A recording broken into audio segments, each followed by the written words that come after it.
E aí meu mano que tenta colocar Coronha 3 na lança-granadas para tentar diminuir a precisão.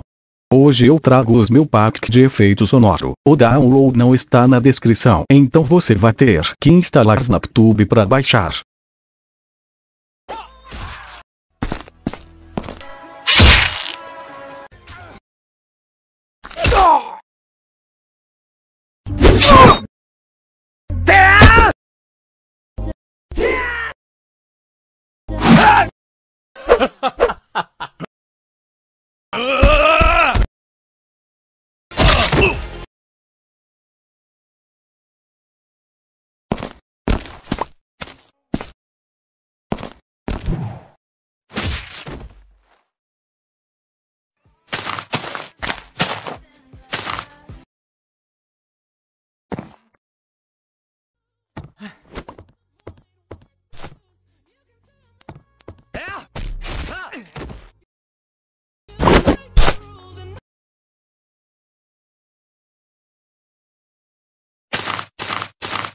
Oh, yeah!